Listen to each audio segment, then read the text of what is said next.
वर्ष का 33वां सामान्य सप्ताह, बुधवार। पहला पाठ, प्रकाशना, अध्याय 4, पद संख्या 1 से 11। इसके बाद मैंने एक दिव्य दृश्य देखा। मैंने देखा कि स्वर्ग में एक द्वार खुला है और वह तुरही जैसी वाणी, जिसे मैंने पहले अपने से बातें करते सुना था, बोल रही है, यहाँ ऊपर आओ। मैं तुम्हें दिखाऊंगा कि बाद में क्या होने वाला है। मैं तुरंत आत्मा से आविष्ट हो गया। मैंने देखा कि स्वर्ग में एक सिंहासन रखा हुआ है और उस पर कोई विराजमान है, जिसका रूप रंग सूर्यकांत एवं रुद्राक्ष के सदृश है, और सिंहासन के चारों ओर मरकतमणि जैसा एक आधा मंडल है। सिंहासन के चारों ओर 26 सिंहासन रखे हुए हैं और उन पर 26 वयोवृद्ध विराजमान हैं। वे उजले वस्त्र पहने हैं और उनके सिर पर सोने के मुकुट हैं। सिंहासन से बिजलियां, वाणियां और मेघ गर्जन निकल रहे हैं। सिंहासन के सामने आग की 7 मशालें जल रही हैं। वे ईश्वर के 7 आत्मा हैं। सिंहासन के आसपास का फर्श मानो स्फटिक सदृश पारदर्शी समुद्र है। बीच में सिंहासन के आसपास 4 प्राणी हैं। वे आगे और पीछे की ओर आँखों से भरे हुए हैं। पहला प्राणी सिंह के सदृश है और दूसरा प्राणी सांड के सदृश। तीसरे प्राणी का चेहरा मनुष्य जैसा है। चारों प्राणियों के 6 पंख है। वे भीतर बाहर आँखों से भरे हुए हैं और दिन रात निरंतर यह कहते रहते हैं, पवित्र पवित्र पवित्र सर्वशक्तिमान प्रभु ईश्वर, जो था, जो है और जो आने वाला है।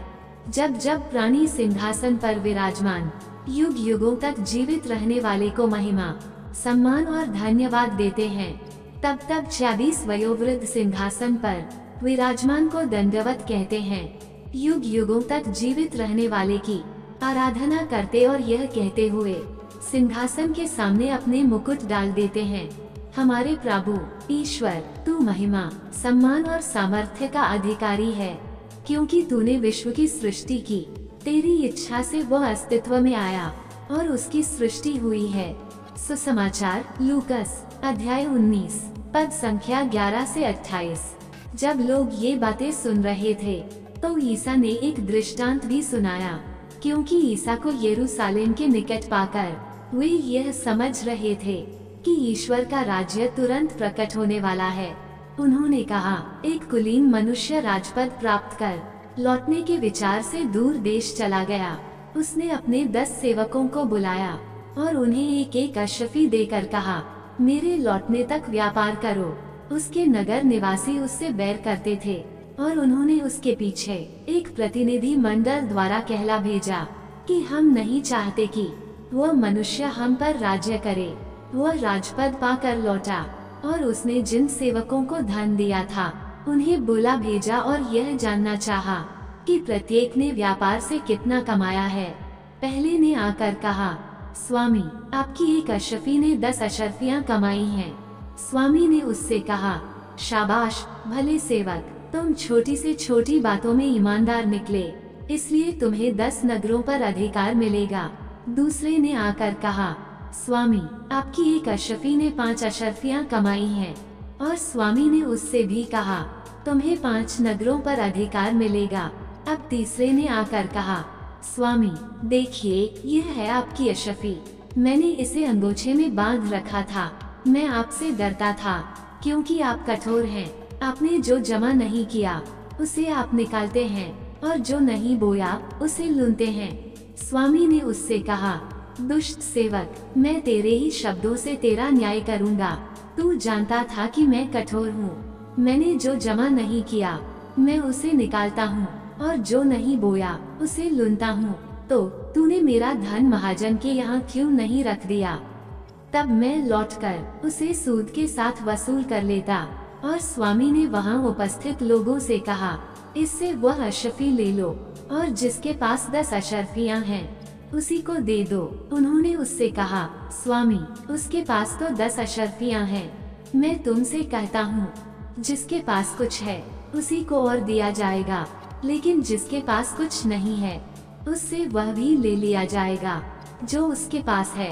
और मेरे बैरियों को, जो यह नहीं चाहते थे कि मैं उन पर राज्य करूं, इधर लाकर मेरे सामने मार डालो। इतना कहकर ईसा यरूशलेम की ओर आगे बढ़े। बुक्स मनन चिंतन। इस संसार में जो भी चीज बनाई गई है उसका कुछ न कुछ मकसद है।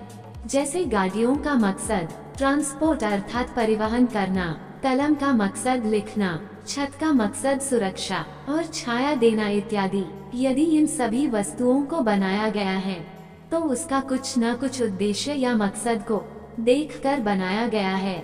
ठीक उसी प्रकार मनुष्यों का जो प्रभु की सृष्टि है, प्रत्येक का कुछ न कुछ मकसद है और उस मकसद को पूरा करने के लिए वरदान और योग्यताएं भी दी गई है। आज का सुसमाचार में हम पुनः अशफियों का दृष्टांत को सुनते हैं, जिसमें एक कुलीन मनुष्य राजपद प्राप्त कर लौटने के विचार से दूर देश जाता है। जाने से पहले वह अपने सेवकों को एक एक अशर्फी देकर कहता है, मेरे आने तक व्यापार करूं।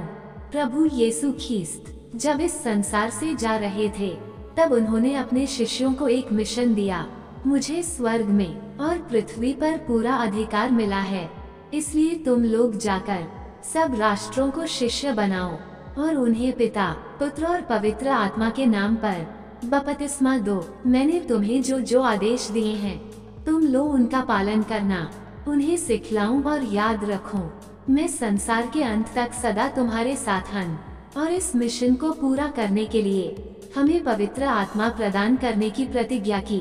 मेरे पिता ने जिस वरदान की प्रतिज्ञा की है उसे मैं तुम्हारे पास भेजूंगा। प्रभु यीशु जाने से पूर्व कार्य और वरदान दोनों देकर गए और वे लौटकर उन कार्य और वरदान का लेखा लेंगे। हम सभी को जो प्रभु यीशु के अनुयायी हैं, हमें पवित्र आत्मा के वरदान तथा उपहार प्राप्त हैं और हर एक को अलग अलग वरदान प्राप्त है, जिससे हम उन वरदानों से उनके आने तक उनका मिशन कार्य कर सकें। यह वरदान हमें अपने तक नहीं सीमित रखना है, परंतु इसका उपयोग कर बहुत से लोगों को सच्चे ईश्वर के विश्वासी बनाना है। आइए हम मनन चिंतन करके देखें कि हमने अब तक ईश्वरीय वरदान का उपयोग ईश्वर के कार्य के लिए किया है या नहीं। आइए हम ईश्वर के वरदानों का सही उपयोग करें, कहीं ऐसा न हो कि जब प्रभु आए तो हम अपने आप को उस सेवक के स्थान पर पाएं, जिसने उस अशर्फी को छिपा कर रखा था। बाद में उससे वह अशर्फी भी ले ली गई और दूसरे को सौंप दी गई, जिसके पास 10 अशर्फियाँ थी। आमीन।